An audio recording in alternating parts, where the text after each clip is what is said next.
दोस्तों, आज मैं आप लोगों को गरुड़ के जन्म और विष्णु वाहन बनने की कथा सुनाने जा रही हूँ।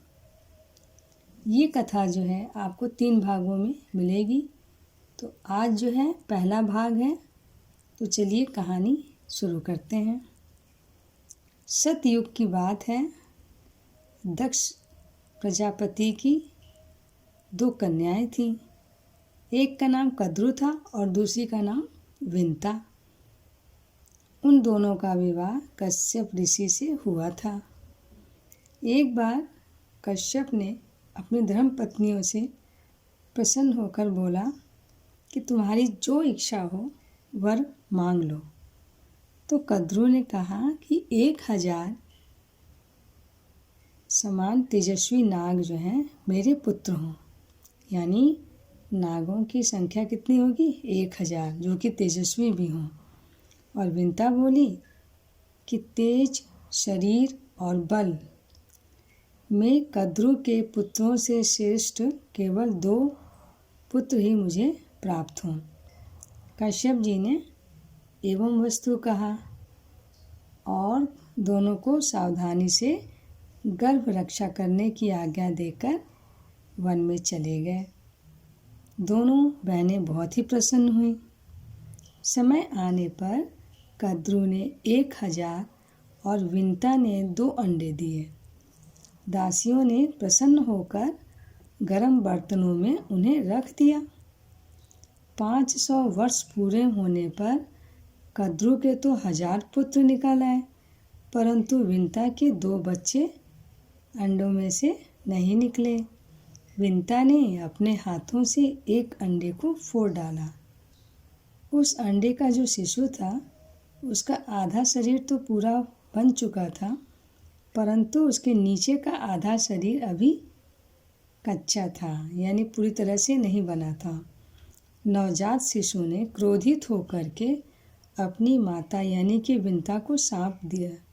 कहा कि माँ, तूने लोभवश मेरे अधूरे शरीर को ही निकाल लिया है, इसलिए तू अपनी उसी सौत की 500 वर्षों तक दासी रहेगी, जिससे कि तू जलन और ईर्ष्या करती है।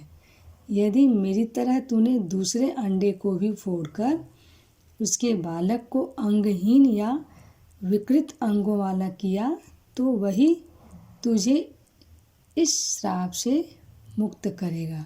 यानी कि उसको बच्चे को दूसरे अंडे को जल्दी नहीं फोड़ोगी, और अगर उसका विकृत अंग नहीं हुआ तो वही तुझे इस श्राप से मुक्त करेगा। यदि तेरी ऐसी इच्छा है कि मेरा दूसरा बालक बलवान हो, तो तुझे धैर्य के साथ अब से 500 वर्षों तक और प्रतीक्षा करनी होगी। इस प्रकार श्राप दे करके वो बालक आकाश में उड़ गया। और जानते हो बच्चों, कौन था वो बालक? वो था सूर्य का सारथी, जिसे कि हम अरुण कहते हैं। कि जब प्रातःकालीन सूर्य भगवान निकलते हैं तो उस समय जो लालिमा पहले हमें दिखाई देती है, वो उसी अरुण यानी उस सारथी की ही लालिमा होती है। इसलिए उस बालक का नाम अरुण हुआ। एक बार कद्रु और विंता दोनों बहनें एक साथ घूम रही थीं कि उन्हें पास ही में उच्चैश्रवा नाम का घोड़ा दिखाई दिया। वह घोड़ा जो है रत्न अमृत मंथन के समय उत्पन्न हुआ था और समस्त घोड़ों में श्रेष्ठ, बलवान, विजयी, सुंदर, अजर, दिव्य एवं सब शुभ लक्षणों से युक्त था। उसे देखकर वे दोनों आपस में उसका वर्णन करने लगे। तो कद्रु ने विंता से कहा कि बहन, जल्दी से बताओ तो यह घोड़ा किस रंग का है? विंता ने कहा, बहन, यह अश्वराज जो है सफ़ेद वर्ण का है। तुम इसे किस रंग का समझती हो? तो कद्रु ने कहा, अवश्य ही इस घोड़े का रंग सफ़ेद है, परंतु पूंछ काली है। आओ हम दोनों इस विषय में बाजी लगाएं। यदि तुम्हारी बात ठीक हो तो मैं तुम्हारी दासी रहूंगी, और मेरी बात ठीक हो तो तुम मेरी दासी रहना।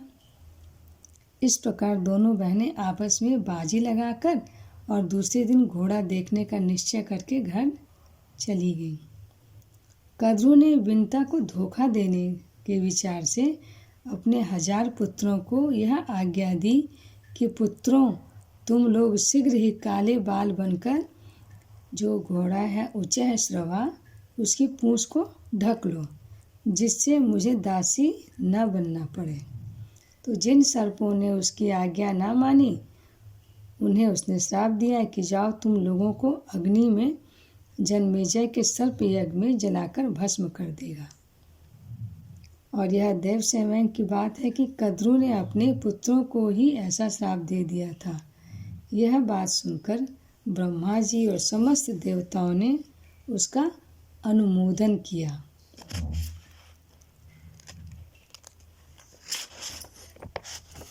उन दिनों पराक्रमी और विषैले सर्प बहुत प्रबल हो गए थे। वे दूसरों को बहुत ज़्यादा पीड़ा पहुंचाते थे। प्रजा के हित की दृष्टि से यह उचित ही हुआ।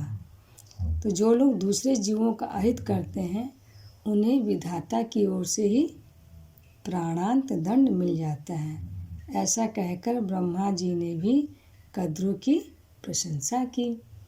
कद्रू और वनिता ने आपस में दासी बनने की बाजी लगाकर बड़े रोष और आवेश में वह रात बिताई। दोनों को नींद नहीं आ रही थी। दूसरे दिन ज्यों ही सुबह हुई दोनों निकट घोड़े के पहुंच गई देखने के लिए। सर्पों ने जो है परस्पर विचार करके यह निश्चय किया कि हमें माता की आज्ञा का पालन करना चाहिए।